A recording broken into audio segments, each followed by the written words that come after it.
So hey guys, today we're looking at Dark Magician, but specifically the best possible Dark Magician Endboard you could possibly have, which I think is probably going to be a little bit better than Blue Eyes, as long as we disregard the fact that you need hand cards to resolve Dark Magician Girl the Dragon Knight. And while we're at it, let's throw in hand cards just because to kind of flex on the Blue Eyes players a little bit. So we have Dragoon. Go. Can we put this in the deck? There we go. So we have Red Eyes Dark Dragoon, and we have let's see.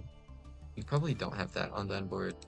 We'll have this, potentially this.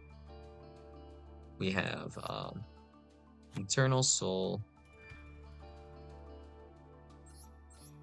and then does this do anything? Amulet Dragon must be fusion summoned with above fusion materials or with the Eye of Timaeus. Discard a special summon target any number of spells in any graveyards. Bash those targets, saying if you do, this card gains 100 attack for each card bashed by this effect. I guess this is only like effective against like specifically Pearly and nothing else, but this has to be specifically summoned with the above fusion material, so a Dark Magician plus 1 Dragon monster. Uh, yeah, I guess you can technically do that with like Secrets of Dark Magic, which is possible. Speaking of Secrets of Dark Magic, this is a quick effect, so I guess it's worth looking into that. Magician's combination, let's check this out. Once per turn, when a card or effect is activated, you contribute a Dark Magician or Dark Magician Girl, special summon 1 Dark Magician or 1 Dark Magician Girl from your hand or graveyard with a different name for the tribute monster. If you do, negate that activated effect. Wait, is this an Omni negate?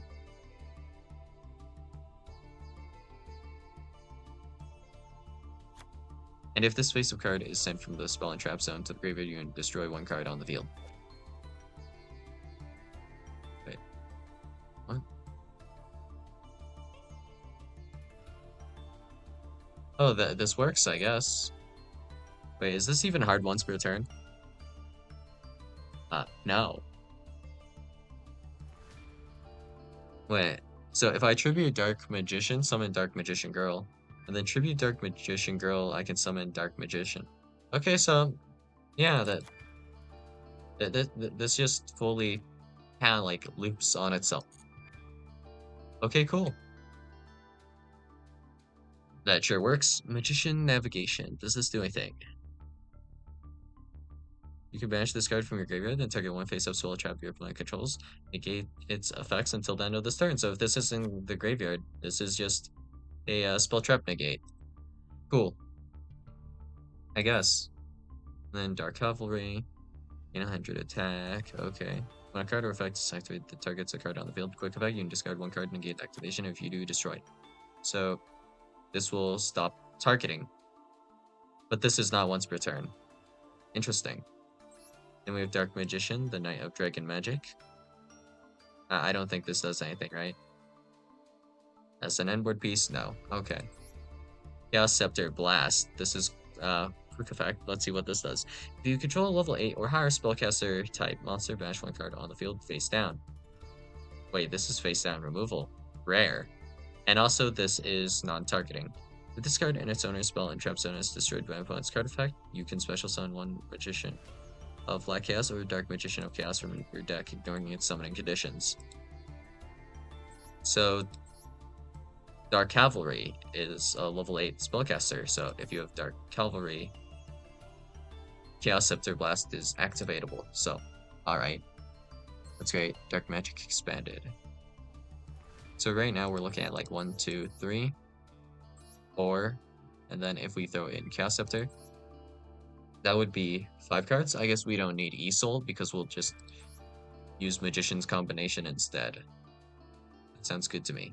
This was negate only, not negate destroy. Okay. Thousand Knives, not a quick effect. This doesn't do anything. We have Dark Magician, the Dragon Knight, which is a dragon. Okay. So this makes it so your opponent cannot target spell traps you control with card effects. Also, they cannot be destroyed by your opponent's card effects. So that's not that important. So looking back at Dark Cavalry, do we need Dark Cavalry? Maybe not. Red Eye's Dark Dragoon cannot be destroyed by card effects. Neither player can target this card with card effects. During your main phase, you can destroy one monster your opponent controls. And if you do inflict damage to your opponent's equal to that monster's original attack, you can use this effect a number of times for a turn, up to the number of normal monsters used as fusion material for this card. Once per turn, when a card or effect is activated, quick effect, you can discard one card, negate activation. If you do, destroy that card. And if you do that, this card gains 1000 attack. So we'll take one moment to look at Blue Eyes cards for a second, because I wanted to check something. Pretty sure these guys are hard ones per turn though, right? So if we look at this, for example, soft once per turn, when an effect of a card in the graveyard is activated. And then the other quick effect here can negate the activation. So this quick effect, that is not even once per turn. So if it just gets regularly negated, you can do this again. Odd, but okay. Blue Eye Spirit Dragon does not have a hard once per turn, but the effects are so bad, I don't really care. So I did the Blue Eyes players like very slightly dirty because I missed that lack of hard once per turn on this, but like how many times will a deck realistically activate a card effect in the graveyard that matters here? Like, so Dark Magician, let's head back. We also have Illusion of Chaos, I believe, actually has a negate on it.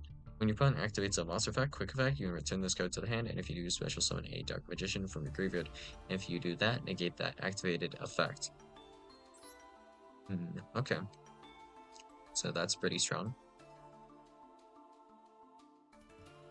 Then I don't think we directly need the Dark Magicians. This allows you to draw a card, set a card, whatever. Assuming we have the best endboard possible already, that there's nothing the Dark Magicians will really do for us, and the float effect is not important. Okay, Destined Rivals. Negate all effect, monster effects of just any monsters on our opponent's side of the field. Very good. And does this do anything? Once per turn, one spell trap card or effect is activated, quick effect, you can target one card on the field, destroy it.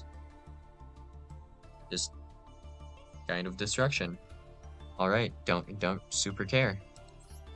Dark Paladin. When a spell card is activated, discard one card, negate activation. If you do, destroy it. This card must face up on the field to activate. As a result, this effect gains 500 attack for each dragon monster on the field and or in the graveyard. So Dark Paladin. Throw that in there as well. This doesn't do anything, right? Okay. And I think we're about there. So best possible the best possible Dark Magician Endboard will probably be 3 copies of Magician's combination, because these are all Omni negates, so no real issue with this. And if these get removed from your spell and trap zone, you can actually destroy a card on the field, and this will just be for every single turn, I guess. It'll be pretty annoying.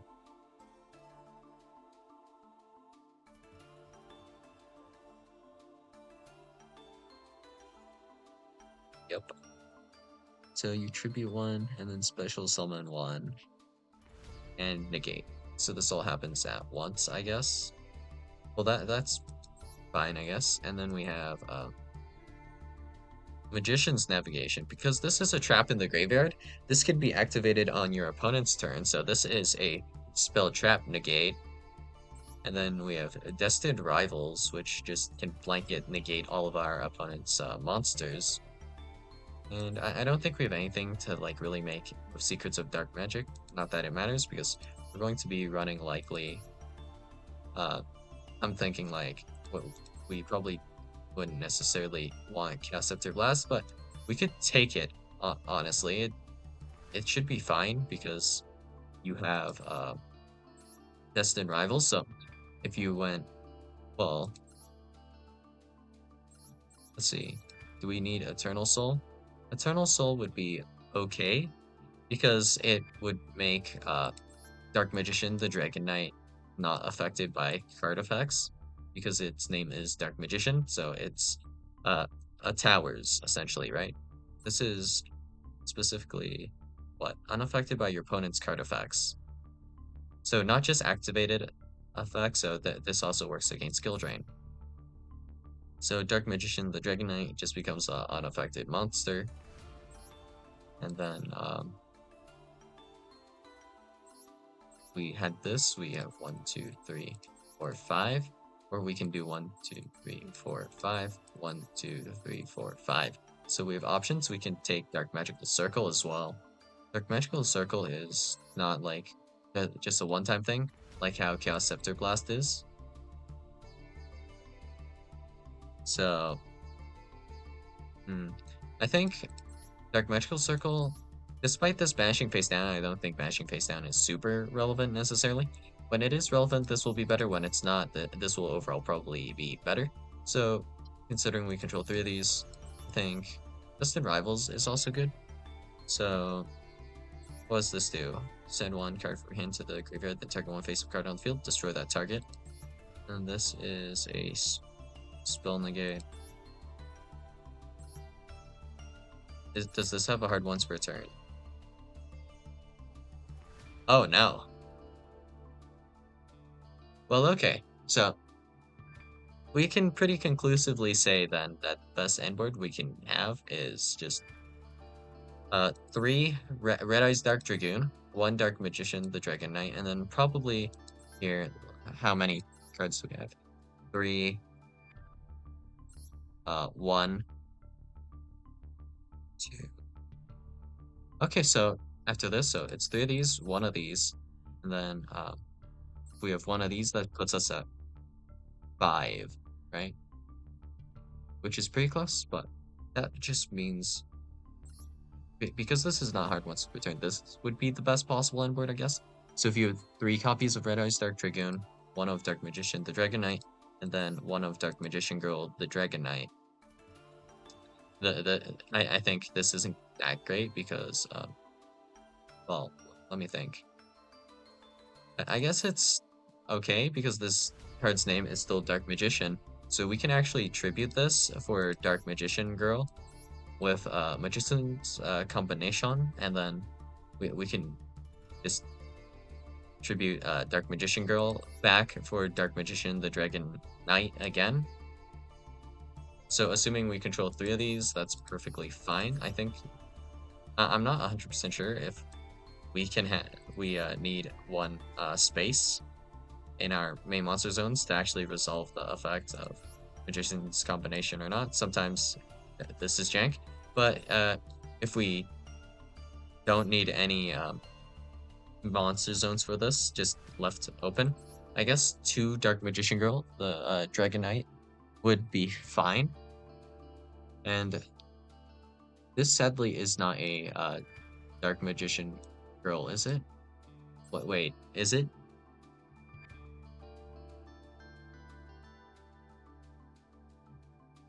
Dark Magician Girl. When it says Dark Magician Girl like this, wait, is this actually summonable? Because if this is the case, then technically, assuming you have the hand cards for it, you could destroy quite a few cards with Dark Magician Girl, the Dragon Knight. This is only face-up cards, though. But if we cycle these 2 around, right? This is soft once per turn, so once it leaves the field and comes back to the field, this would be able to once again activate its effect to destroy, which is pretty entertaining.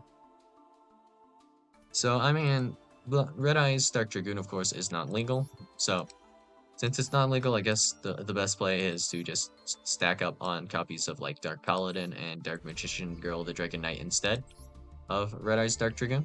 But if it was legal, I guess having 3 of these would be your best bet. Considering there is no hard once per turn on this. So, yeah. This is probably kind of the best Dark Magician endboard you can get. So it's just 3 copies of Dark Magician's combination, Easel optional, Destined Rivals, Dark Magical Circle, and then you have like Magician's Navigation in your graveyard. And potentially you could also have Chaos Scepter Blast. So it's just a combination of these cards. And Magician's Salvation isn't that useful from what I remember. So yeah, you don't really need this per se. And you could potentially also have like Illusion of Chaos on your field if you wanted. And if we just look at this with only like Magician's Combination and Red Eyes Dark Dragoon, this is already just 6 Omni negates. So yeah, that's surprisingly good. I mean, this wouldn't be easy to get into by any means, but surprisingly pretty damn strong. And I do not understand why. But just in terms of like card quality, this is just better than Blue Eyes if we're thinking strictly about like you're going first, you're setting up an Endboard. Blue Eyes, yeah, you really don't have any, like pretty much any good options. But with Dark Magician, you have quite a few. So yeah, that's all I got for you guys today. And actually, now that I think about it, you also have a Spell Trap Negate with Magician's Navigation, right? So if you control Dark Magician, except the turn this card was sent to the graveyard. So this counts as Dark Magician. And just for example, against evenly matched, you negate evenly with Magician's Navigation. Cool. And in fact, let me check again. Yo, this has no hard ones per turn. So if you have 3 copies of Magician's Navigation in your graveyard, this is 3 Spell Trap negates. I guess I thought that's worth mentioning. So that, that that's actually a little bit busted if you think about it that way, but I'm not sure how you would get all your copies of Magician Navigation into your graveyard like that, but damn. 3 Spell Trap negates that are in your graveyard. What were you gonna do? Called by Magician Navigation? What can you even do about this? Damn. Prohibition, I guess, on Magician Navigation. But yeah, that's all I got for you guys today, and I'll see you guys in the next video. Bye.